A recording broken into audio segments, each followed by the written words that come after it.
El 7 de septiembre de 1996, en pleno auge de su carrera musical, Gilda, una de las artistas más importantes de la música popular argentina, perdió su vida en un accidente automovilístico bajo la lluvia cuando se dirigía a la localidad de Chajarí, en Entre Ríos, para brindar un show. El hecho fue en el kilómetro 129 de la Ruta 12, conocida por aquellos años como la Ruta de la Muerte, cuando un camión de origen brasileño embistió el micro en el que viajaba el artista cerca de la localidad de Saibas. Uno de los testigos afirmó que el camión bordeó la banquina y quiso meterse de nuevo en la ruta, provocando la tragedia. La cantante Gilda falleció junto a su hija Mariel, de 15 años, su madre Tita, 3 de sus músicos y el chofer que manejaba el colectivo que los llevaba a todos. Fueron 7 las personas fallecidas. Otras 13 resultaron con heridas. El micro quedó atravesado con la parte frontal sobre la banquina y la parte trasera, por lo cual invadía la cinta asfáltica. Esto hizo además que el Ford Falcon, en que se trasladaban Rubén Politino y José Márquez, embistiera el lateral derecho trasero del colectivo y el automóvil Fiat Espacio, en que viajaban Gustavo Morales y José Pereira, chocara la parte trasera de ese mismo Falcon. La noticia provocó una conmoción nacional. Llegamos enseguida. Recuerdo que bueno, era una noche súper oscura, la policía estaba trabajando en el lugar. Lo único que había en ese momento como iluminación era un reflector que alumbraba el colectivo y la policía estaba trabajando buscando cuerpos en el piso a ver si había algo porque no se veía nada. La policía nos pedía que alumbráramos con las cámaras nuestras porque tenemos buenos reflectores, porque ellos estaban muy pobres de iluminación, y así que más que nada servimos para documentar y filmar todo lo que había pasado. De esa manera encontramos hasta un cuerpo en el piso, bastante feo, digamos, la situación, pero bueno, estaban muy precarios ellos de materiales.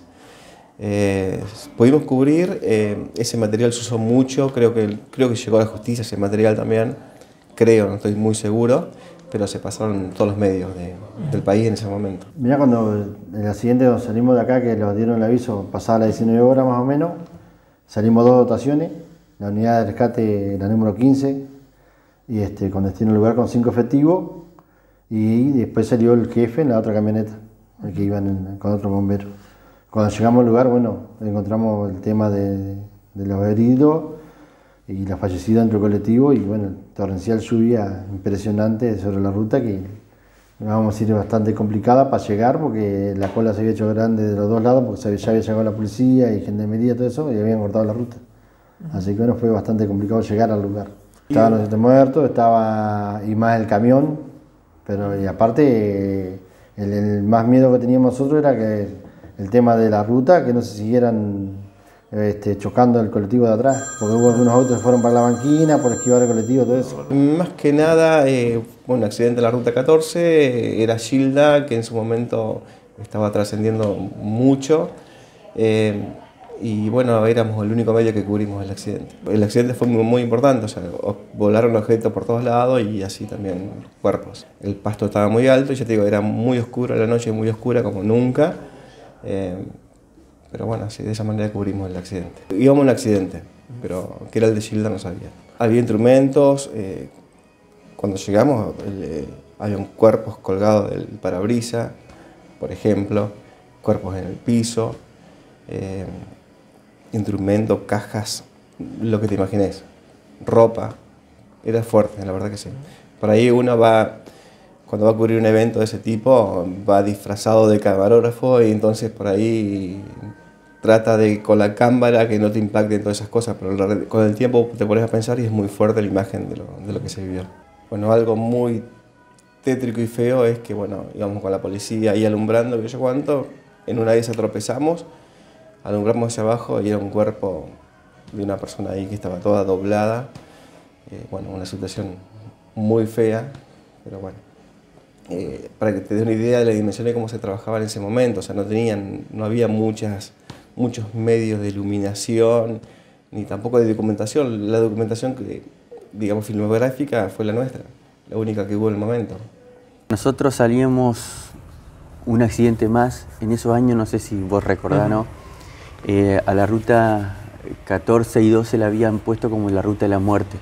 Muchos accidentes fatales, así que a veces íbamos de uno a otro en la misma noche. Ahí salimos para un accidente de un camión y un colectivo, desconociendo qué sucedía en sí, en la colisión esa.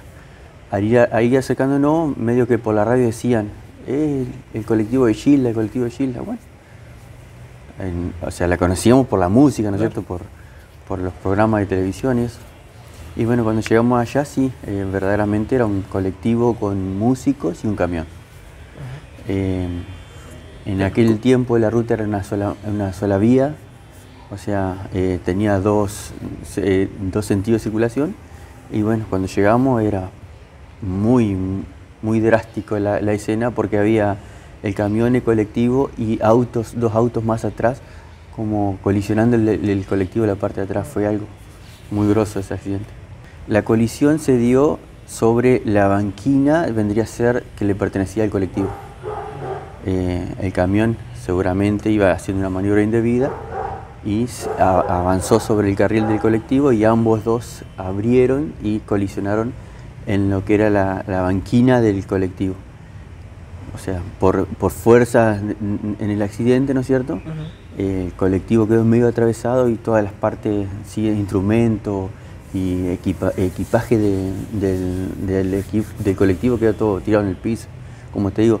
Y cuando vos alumbrabas así, porque ya había bomberos, ya había mucha gente, veías los otros dos autos, creo que era un Falcon y otro vehículo más, en la parte de atrás del colectivo. Parecía más importante el accidente, pero en sí fue importante, porque como siete muertos hubo. ¿Y los cuerpos, cuando ustedes cuando llegaron, la llegan a ver el cuerpo de Gilda en ese momento? Sí. Nosotros, cuando ocurrió un accidente, en esos años teníamos una jurisdicción grande, Concepción del Uruguay, Gualeguaychú, Gualeguay y la Iliricuí. Ahí teníamos todo lo que era la parte criminalística. Éramos un gabinete grande. Nos llaman a hacer planimetría, fotografía y mecánica del accidente. Cuando llegamos, o sea, el instructor policial estaba, y nosotros llegamos y tenemos que hacer toda la métrica y sacar la foto, entonces estaba todo como quedó. Lo que más me impactó al arribar al lugar era la posición en la que estaba el cuerpo de Gilda. Estaba sobre una ventanilla del colectivo, lado derecho, hacia afuera con el cuerpo, y lo que nos llamó la atención era que estaba sana, o sea, no estaba tan lesionada y tan dañada el cuerpo como los otros cuerpos que cargábamos también. Después, con el correr del tiempo, la ruta cambió. Entonces es muy importante al momento de realizar la perimetría poner un punto fijo que no varíe. Yo me acuerdo que nos fuimos como unos 100 metros para el lado del sur, que ahí había un arroyito. Ese es el punto fijo que pusimos, porque después pasó a ser la autovía y quedó totalmente deformado el lugar con respecto al accidente. Entonces la métrica del lugar, la planimetría del lugar, es dejar todo con una escala gráfica para que todo el que no fue al accidente, quede ilustrado ahí, juntamente con las fotografías periciales, y después la pericia mecánica también ilustra todo eso, que ayuda al juez a entender la causa en sí. ¿Y el accidente estaba claro cómo había sido, o se puede afectar a la situación climática? Mirá, era de noche, la ruta súper oscura, era una noche oscura, no recuerdo, no llovía, ¿no? Pero en esa zona, como están los campos muy anegados así, hay bancos de niebla. Pero la maniobra fue totalmente mala del conductor del camión. ¿Y al otro día ustedes qué hicieron con los cuerpos? Esa misma noche nosotros ayudamos a cargar los cuerpos, los trajeron acá a la morgue, y como si bien sabíamos, o se sabía que era el colectivo de Gilda, Al no tener la documentación tuvimos que hacerle la necropapiloscopia, o sea, la ficha de caracterizar del muerto como para que tenga una identificación. Hasta tanto no se lo haga identificar por los parientes, cosas así que traigan el documento, entonces la identificación de la persona es la necropapiloscopia. Perfecto. Se la hicimos también a ella y a unos 3 o 4 que había ahí. Me acuerdo que también había una chica y los músicos. Y los músicos. Encontramos un panorama con varios fallecidos y bueno, empezamos a trabajar ahí y después, bueno, una vez que tuvimos que esperar que llegara la policía, criminalística, todo eso, y esperar para poder después sacar los cadáveres dentro del colectivo. ¿Había alguien atrapado vivo o en eso? No, que recordemos no, que se recuerde no. ¿Y en algún momento supieron que era la cantante No, Gilda? no. Pues te contaba la anécdota que después que hicimos todo el trabajo, todo, que colaboramos para sacar los cadáveres, todo, y despejar lo que es la ruta, todo eso, el colectivo, todo, que hicimos señalización, todo. Cuando llegamos a la madrugada acá a Gualeguay, ahí estaban dando en los medios que era que el accidente que había tenido era cantante Gilda. Ahí nos enteramos que era Gilda. En el momento, cuando la bajamos, todo eso, nunca prestamos atención en ese momento, ni nos dimos cuenta que era el colectivo Gilda. Miriam Alejandra Bianchi, más conocida como Gilda, había nacido el 11 de octubre de 1961 en un lugar cercano a donde se produjo el accidente, en Villa Paranacito. Había empezado la carrera de maestra jardinera y el profesorado de educación física, pero debió interrumpirlas en 1977 al fallecer su padre, por lo cual tuvo que hacerse cargo del hogar. Su carrera musical comenzó cuando respondió a un aviso en un periódico donde pedían vocalistas para un grupo musical. Por su voz y carisma se ganó un lugar en una banda de género tropical y su familia cedió, después de una oposición tenaz, a que incursionara en el mundo del espectáculo. Miriam se convirtió en Gilda en honor a Rita Hayworth y en poco tiempo tuvo un crecimiento artístico de excepción. Bueno, les cuento, ella es una verdadera diosa, es un talento de la música tropical. Se nos está por ir Entre Ríos y a Corrientes. La presentamos, Gilda.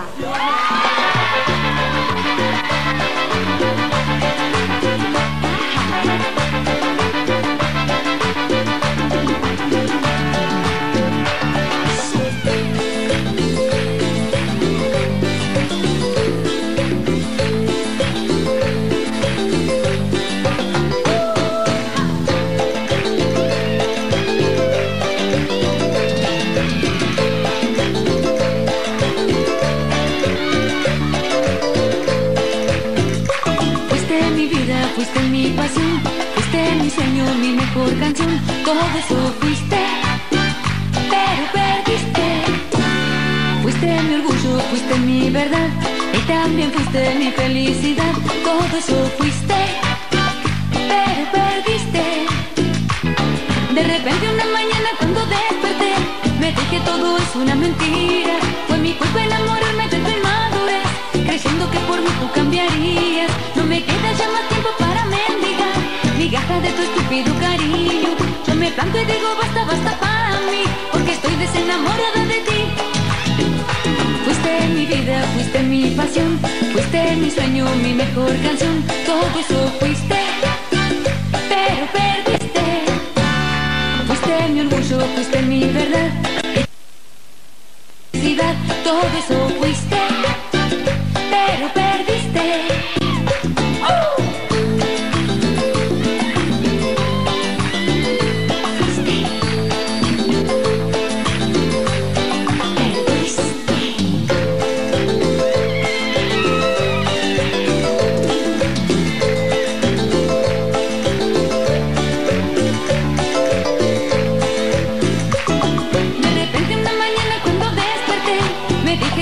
Una mentira, fue mi culpa enamorarme de tu inmadurez, creyendo que por mí tú cambiarías. No me queda ya más tiempo para mendigar migajas de tu estúpido cariño.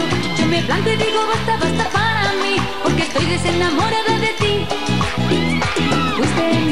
fuiste mi pasión, fuiste mi sueño, mi mejor canción. Todo eso fuiste, pero perdiste.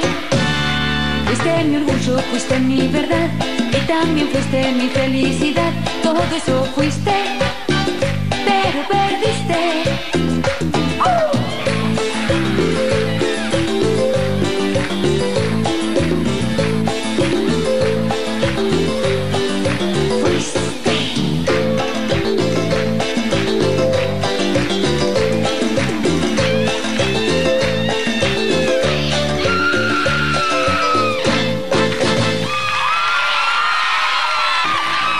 Gilda, la única, divina. Qué lindo tema. Venga, venga, venga conmigo. Gracias, chicos, ¿eh? Te digo que me encantó que hayas hecho este tema paisaje, muy lindo. Es una versión en cumbia de un tema muy famoso de Franco Simone que realmente la gente ha recibido con muy buena onda. Sí, la verdad que bárbaro. Aparte que lo haces muy bien. Estuvimos haciendo promoción en Entre Ríos el jueves, así que un beso para toda la gente. Y ahora nos vamos de vuelta para allá. Pasamos fin de semana en Entre Ríos y Chaco. El 5 de agosto de 1999, 3 años después de los hechos, comenzó en Gualeguaychú el juicio oral y público por la trágica muerte de Gilda contra el camionero brasileño Renato Santana. Con carteles en los que se exigía justicia por la cantante y sus músicos, varios fans de la bailantera llenaron la sala del juzgado correccional de la ciudad del sur entrerriano. Santana llegó con muletas, acompañado de su mujer, quien en todo momento le traducía al portugués la acusación de homicidio y lesiones culposas múltiples. Santana, entre lágrimas, se declaró inocente. Yo estaba en Concepción del Uruguay, era secretario de la Cámara, y tuve una suplencia cuando el doctor Siboldi, que era juez correccional, se pidió una licencia larga. Yo vine y me hice cargo del juzgado. En ese caso era subrogando al doctor Siboldi, y bueno, estuve 4 años en el juzgado correccional. Y esto ocurrió unos 2 años más o menos después de que yo ya había asumido ese cargo. Si bien la causa venía desde que ocurrió el accidente, que fue en el 96, este juicio se hace en el año 99. O sea que yo ya llevaba unos años en esa suplencia, que se terminó recién en el año 2011. En el año 2001. En el año 2001.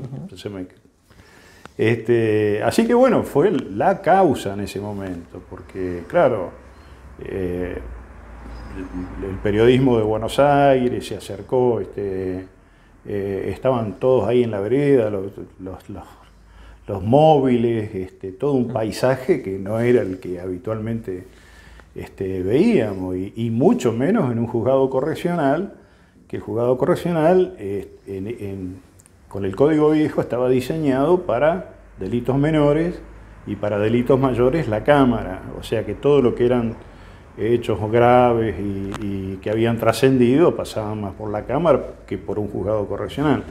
Pero claro, por ser un delito que la acusación fue de delito culposo, ese tipo de delitos estaban dentro de lo que es el juzgado correccional. Fueron 2 jornadas muy intensas, porque por lo que yo recuerdo estuvimos los 2 días, mañana y tarde. La tarde del segundo día fueron los alegatos, que los alegatos también demoraron muchísimo.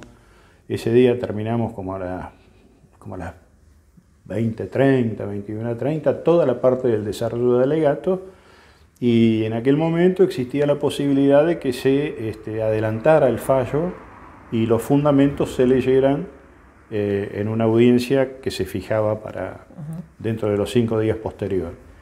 Así que yo opté por adelantar el fallo, así que eso fue, creo que como a las 9:30 de la noche o 10 de la noche. Pero bueno, los 2 días esa sala del juzgado correccional estuvo repleta de gente, que es donde ahora funciona la Cámara de acá de Gualeguaychú. Yo en ese momento ejercía la profesión liberal, es decir, ejercía el derecho por mi cuenta en un estudio particular, y un colega de Buenos Aires me ubica por recomendación de un colega local, el doctor Martín Romero, que él se dedicaba, era especialista en materia laboral, y yo me especializaba en materia penal, y bueno, me recomiendan y me contrata la familia Babini, es decir, los padres que eran los padres del guitarrista que era el que venía en el micro con Gilda en ese viaje, que también fallece en el accidente.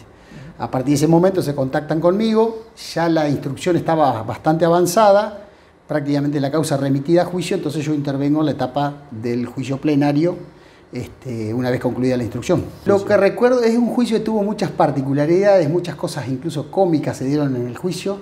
Debemos decir que fue el primer juicio mediático que tuvo Gualeguaychú, es decir, el primer debate plenario mediático que se dio en Gualeguaychú. De hecho, intervinieron los medios nacionales como TN, Crónica TV y muchos medios nacionales se hicieron presentes en el momento del debate, que se desarrolló durante 3 días acá en lo que era el viejo correccional de Gualeguaychú.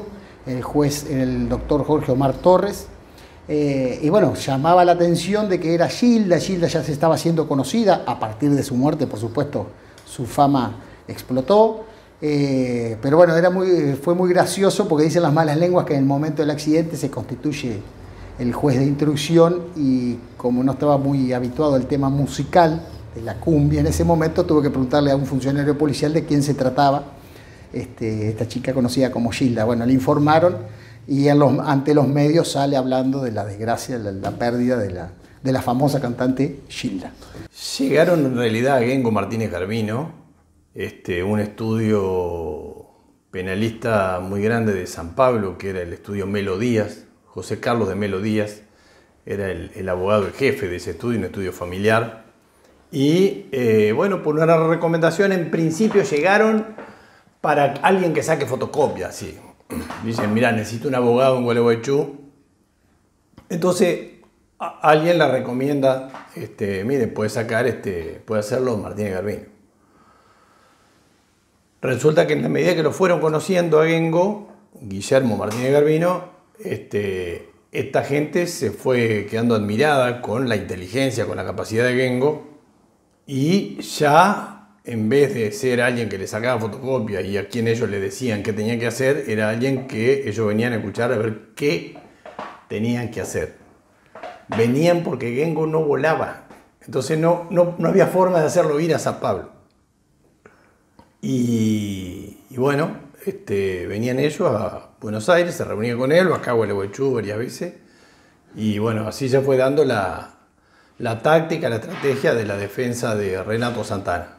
Claro, hay una característica que es lo que determinó que el juicio se realizara, porque no hay otro juicio de camionero brasilero que se hayan vuelto a San Pablo o a su lugar de origen y después terminen atendiendo un juicio o siendo parte en un juicio. Renato Santana era el conductor, el motorista del camión brasilero que choca con el colectivo donde venía Gilda y toda la troupe artística de ella, ¿no? Que iban hacia Chajarí. Renato Santana venía de Brasil. Cuando ocurre el accidente, la empresa propietaria del camión, se llamaba Translor, era la empresa más grande de Brasil, tenía 1.400 camiones. Había vendido la mitad de sus acciones a una empresa norteamericana muy grande que se llama Ryder.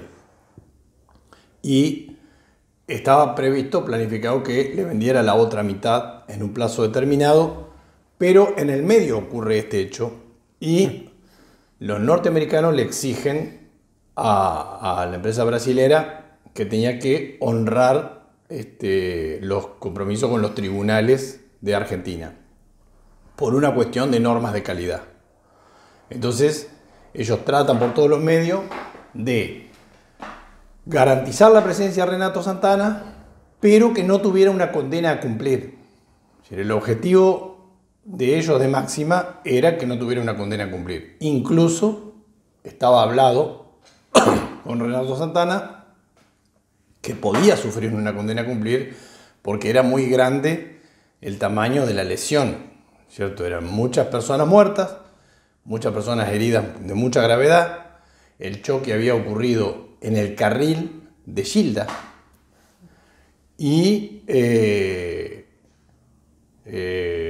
todo estaba dado como para que, bueno, y además las personas fallecidas eran, empezando por Gilda, la madre, la hija, eran personas de mucha trascendencia, sobre todo después de su muerte. Gilda adquiere una gran trascendencia, a punto tal que, bueno, la empezaron a considerar una santa ya más que ídolo popular, ¿no?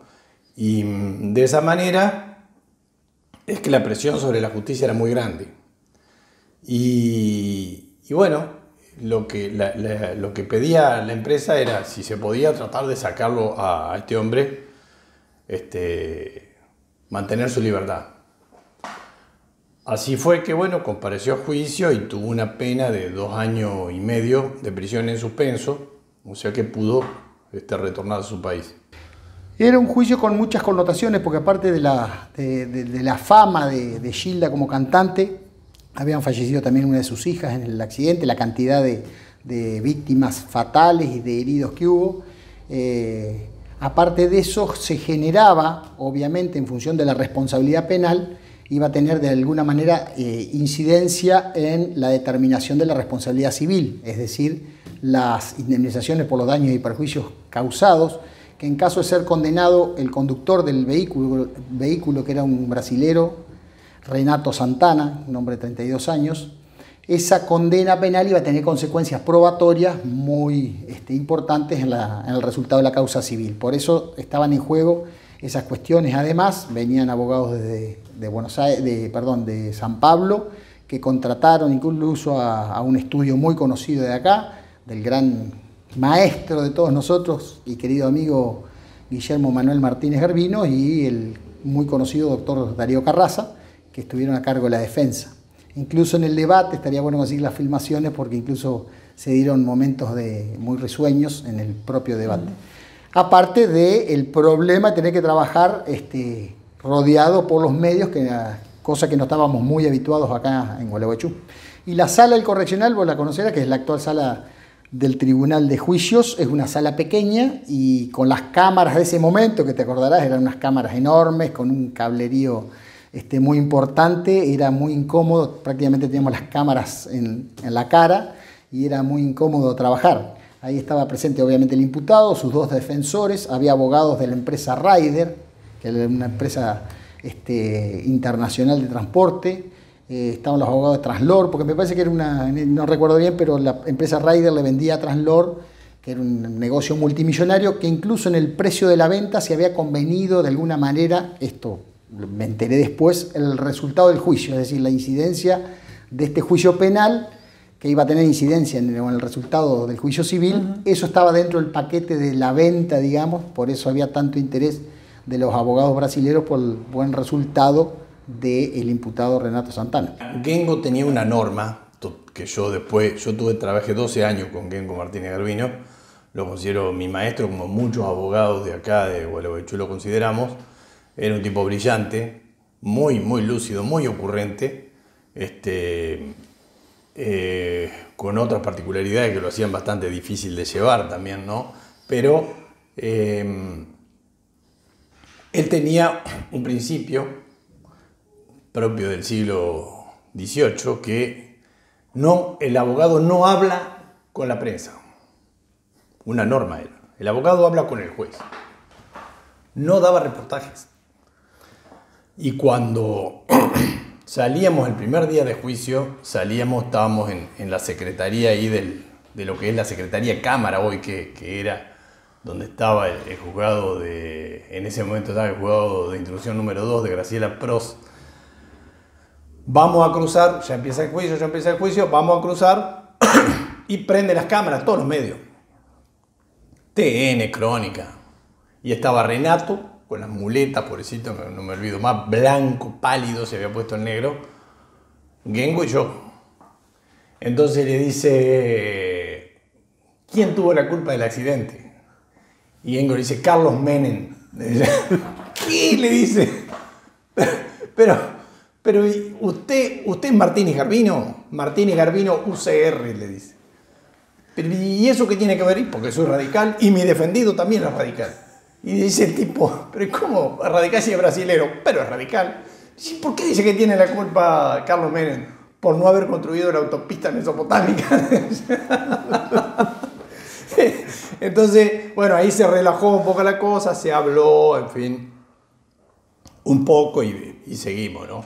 Pero todo el juicio transcurrió, bueno, de una manera muy disputada, ¿viste? Muy peleada, porque ya te digo, los intereses que había eran muy grandes, qué sé yo, fans que venían y se tiraban llorando, lo mataste, degenerado, la mataste, sos un asesino, bueno, en fin, este tipo de cosas así.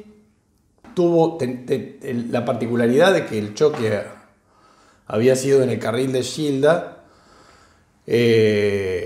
generaba una dificultad muy grande de defender a Renato Santana, ¿no es cierto? Entonces, ahí nosotros trajimos a la causa un perito que se llamaba Antonio Martins, un ingeniero de Paraná, que a través de lo que era en ese momento muy embrionario, un modelo dinámico por computadora, estoy hablando del año 99 creo, planteó una posibilidad de que hubiera habido una previa invasión en la cual, por algunas huellas que había allí en el lugar, en esa época no había banquina, estaba muy descalzada la banquina, había un talud, la ruta era angosta, era uno de los carriles que conocemos ahora, era una cosa terrible, era la ruta de la muerte, le decían. La teoría era que el colectivo de Gilda cayó a banquina y cuando quiso subir se atravesó, porque las ruedas delanteras tienen un ángulo de ataque distinto que las ruedas traseras. Entonces se subió y se atravesó. Cuando Renato ve el colectivo en su línea de marcha, lo que atina es ir al carril contrario. Y ahí el Mazuco, que era el conductor del colectivo de Gilda, vuelve a su carril, se produce el choque y por eso la explicación era la posición final de los rodados. Los dos tenían la trompa como una forma de una V corta, los dos la trompa mirando para al lado del carril de Gilda. O sea, como que los dos hubieran vuelto, ¿no? Porque los lugares de impacto coincidían, ¿no? De esta manera, no sé si se ve lo que estoy haciendo. Sí. Así que, bueno, eso dio mucho. Después una discusión muy grande sobre los testigos civiles. Fue muy curioso eso, porque vos sabés que se había reformado hacía poco el Código Procesal Penal y en Entre Ríos, y decía que los testigos de las actas no podían ser policías, tenían que ser civiles. Entonces, solo en el caso de que no hubiera civiles, podían ponerse policía, para evitar la corruptela de que, bueno, por una cuestión de acostumbramiento, por ahí la policía cometía algún error y decía, y firmaban sin ver. En cambio, el testigo civil siempre está más atento. Entonces, en el acta, que era un acta larguísima de todo el desarrollo, calculá que tuvo cortada horas y horas la ruta un fin de semana. Entonces había kilómetros de cola para un lado y kilómetros de cola para el otro. Y la gente que se venía a mirar, a tratar de mirar el choque, ¿viste? Una cosa, más cuando se corrió la bola de quién eran los protagonistas, etc. Entonces, el acta decía, se secuestró el tacógrafo del camión. Y el tacógrafo del camión tenía un exceso de velocidad. Entonces también había una lucha para tratar de anular. Nosotros, la defensa, queríamos anular el secuestro del tacógrafo porque era una forma de sacarlo. El tacógrafo es un aparato que marca en un disco de cartón, en esa época era así, ahora serán distintos, la velocidad que lleva en todo momento el vehículo.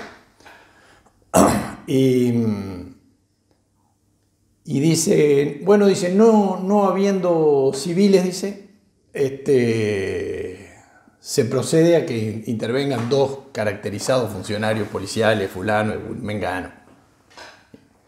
Y sigue el acta, y al final dice, y debemos dejar constancia de la dificultad, dice, para realizar las actuaciones de esta instrucción por la presencia de numerosos civiles que tuvieron que ser alejados del lugar por esta autoridad.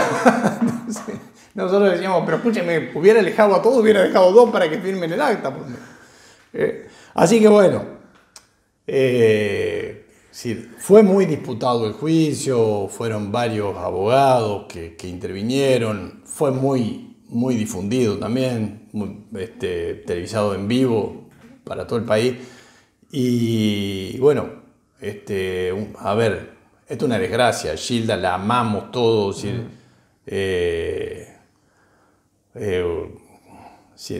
La música es inmortal, ya la de Gilda, ¿no? Es como Gardel. Es una música inmortal, una música que todos llevamos en el alma.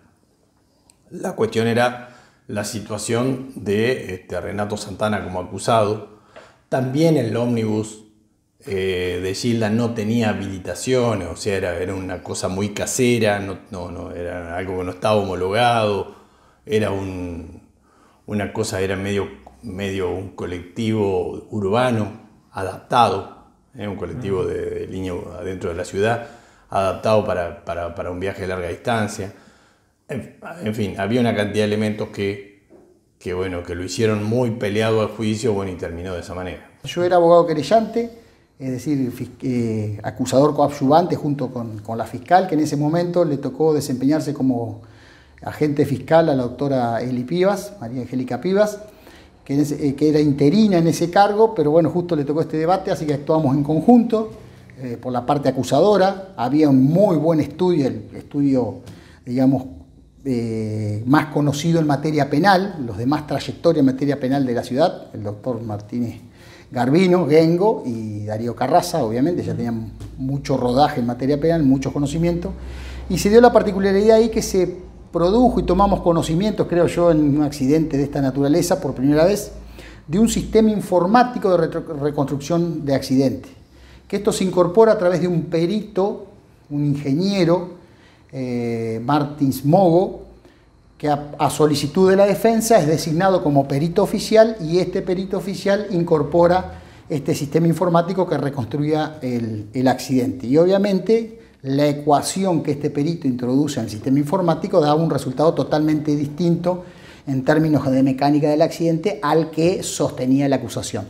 Por lo tanto, el éxito de nuestra gestión pasaba por desvirtuar esa pericia, y nosotros, sin muchos conocimientos técnicos, pues ya te digo, era un sistema informático muy novedoso, se había traído de España, a través de la colaboración extraoficial de mi hermano, el ingeniero Antonio Luis Dumont, nos aportó el dato de que en una UTN, creo que era de Lanús, estaba ese sistema. Así que mandamos al colega de Buenos Aires, que se contacta conmigo, para que traiga al ingeniero que manejaba ese sistema, y a través de un artilugio procesal pudimos incorporar como documental una pericia parecida, con resultado favorable a la acusación, y en base a eso y otros elementos el juez se apartó de esa pericia y pudo sostener la condena. Variando los datos que se incorporan al sistema, que me acuerdo la doctora Eli Pivas reiteraba la fórmula que le había aportado el ingeniero Dumont, de que si se ingresa basura, sale basura, como diciendo, depende, es un sistema informático, de acuerdo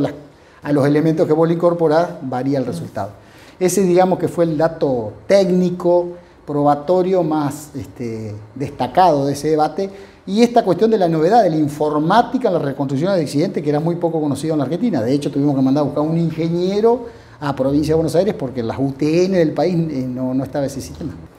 Lo que modificó fueron, digamos, el folclore de la causa. En lo que es la función específica de cada uno no hubo variantes de ninguna naturaleza. La defensa es una defensa extraordinaria, bueno, como nos tenía acostumbrado el estudio Martínez Garbino.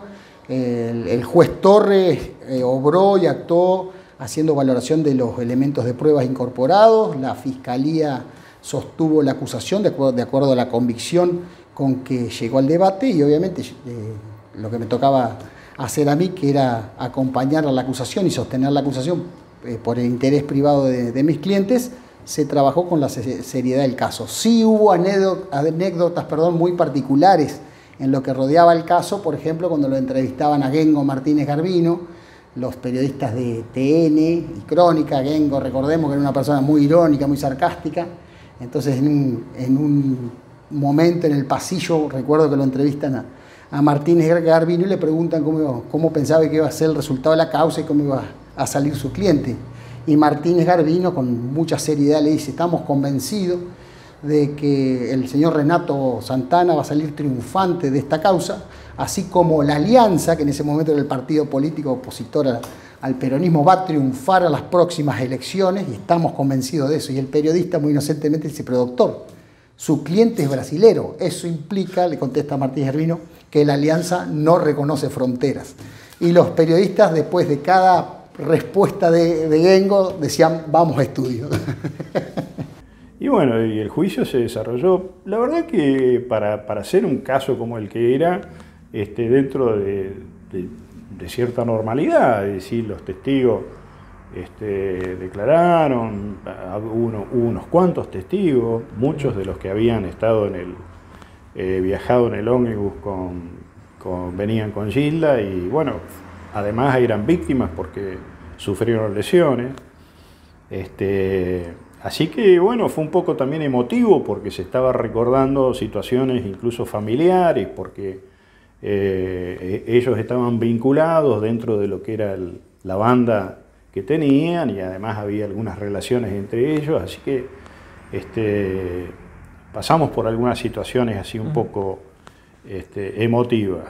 Porque al final el juicio fundamentalmente pivoteó sobre la cuestión de las pericias, sobre establecer quién era, como la defensa. La acusación había sido obviamente de que el acto imprudente fue del chofer que estaba siendo juzgado, de Santana. Entonces la defensa en realidad se defendió diciendo de que en realidad el culpable había sido, que la maniobra imprudente había sido del que conducía el ómnibus. Y entonces a partir de ahí había que establecer quién de los dos tenía razón, si el fiscal con la acusación y la defensa acudió a un perito de Paraná, creo que era, casi seguro que era de Paraná, pero por la duda. Y bueno, una pericia muy, pero muy completa, que bueno, de alguna manera tiraba ciertas hipótesis que beneficiaban a la defensa en contra de lo que habían declarado muchos testigos, incluso la perito de Paraná, una perito Caro, que había condenado la actitud del chofer del camión, ¿cierto?, del acusado. Así que, de alguna manera,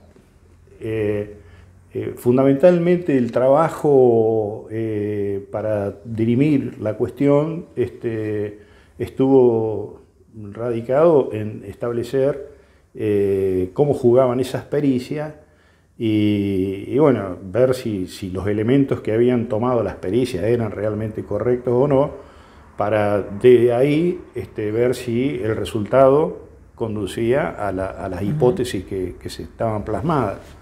Así que si bien, bueno, pero en un accidente como ese, los testigos mucho no tuvieron que decir. Lo que pasa es que, claro, eran muchas personas, o sea, yo así algunas veces he pensado que ese juicio, por ejemplo, no se fue por el lado de haberlo considerado a lo mejor doloso, porque hubo épocas así que donde a ciertos tipos de accidentes, en función de la gravedad, a lo mejor se lo acusaba de doloso, si bien después a lo mejor la sentencia salía culposo, pero había ese tipo de cosas. Y acá, habiendo muerto 7 personas, más todos los heridos que hubo, la calificación del hecho, en eso no hubo discusión, es decir, un hecho culposo, múltiple, y también hay que ver que en esa época no se había reformado el código en ese aspecto y la pena era bastante baja, digamos, para un caso como este. O sea, hoy hay unas posibilidades de disquisición, si es más grave, menos grave, y la pena un poco oscila de acuerdo a eso, pero en aquel momento el límite máximo de la pena era 3 años. Y bueno, la Fiscalía pidió 3 años, 3 años y una inhabilitación especial para conducir, que era hasta 10 años, la Fiscalía pidió 8, y la sentencia, bueno, se fijó 7 años de inhabilitación y 2 años y 6 meses de condena. Con circunstancias que por ahí, en esos días posteriores, de alguna manera hubo algunas críticas y cuestionamientos, pero lo cierto es que la pena máxima era 3 años. Entonces, fue casi la máxima. Era casi el máximo. Es decir, para mí era muy dificultoso por esta teoría de Gengo de que no quería hablar con la prensa. O sea, lo discutíamos mucho incluso. Yo después, que nuestra sociedad terminó con el fallecimiento de él en el año 2001, y bueno, después dije, bueno, basta con la prensa, hay que hablar, la gente necesita informarse, siempre que se haga con respeto, siempre que se haga con ecuanimidad, que uno no quiera ganar el juicio por los medios, pero hay que informar. Pero en ese sentido era muy difícil porque no podíamos hablar con la prensa y la prensa estaba ahí, ¿cierto? Yo estaba haciendo el alegato, le estaba diciendo al juez, que era Torres, que no se dejara impresionar por la presión mediática, porque acá, como ve, digo, están las principales cadenas de televisión del país. A propósito, le digo, voy a aprovechar para mandarle un saludo a mi familia, dice el Torre, doctor. Por favor, bueno, discúlpeme, yo pensé que me echaba. Pero lo que le quería transmitir en ese momento era el cholulismo que estaba presente y que nosotros lo que le pedíamos era que no se dejara marear por eso, ¿no es cierto? Por eso que le pedía la cárcel para Renato Santana. Y bueno, si vos computás que fueron 7 personas fallecidas, 8 heridas de gravedad, ¿no es cierto?, con secuelas muy graves, y la personalidad que estaba en juego, que era Gilda, y que el choque había sido en el carril, el vehículo de Gilda, la condena fue muy favorable como condena. Yo creo que tal vez en otra situación hubiera podido ser una absolución, pero lo que obtuvimos en la defensa fue una condena muy favorable, porque no era de prisión efectiva. O sea, Renato Santana pudo regresar a su país, a su ciudad, a su casa, en fin, a San Pablo. Y desde ese punto de vista, tanto para nosotros como para la empresa, sobre todo para los abogados, como para C. Carlos, que era José Carlos de Melo Díaz, era el jefe del estudio de abogados que asesoraba a esta empresa, ellos estaban muy satisfechos porque la apuesta de ellos era llevárselo de vuelta a Renato a su país. En este caso salió condenado, ¿sí?, por homicidios culposos múltiples y lesiones culposas múltiples a la pena de 2 años y 7 meses de prisión, inhabilitación especial para conducir todo tipo de vehículo por 7 años. Y obviamente, al quedar firme esa sentencia, toda la prueba en materia penal, la prueba de la culpabilidad, después iba a ser hecha a valer por los distintos actores en materia civil. Había muchos juicios que se tramitaban, la mayoría de los juicios civiles se tramitaban todos en Buenos Aires. Muchísimas veces quienes estamos en la justicia estamos expuestos a ese tipo de cierta presión pública sobre determinadas cuestiones y bueno, yo a esa altura ya tenía unos cuantos años en la justicia, era secretario, mi cargo titular era secretario de la Cámara de Uruguay, donde obviamente cuando había esos hechos graves, a lo mejor medio pueblo estaba a favor de una cosa y medio pueblo de otra, o sea que de alguna manera también hay que guardar cierta objetividad en lo posible, ¿cierto? O sea, tratar de alejarse de esa parte del clamor público, y en este caso igual, es decir, por más que se trataba de una estrella, como era que en ese momento una estrella en ascenso, porque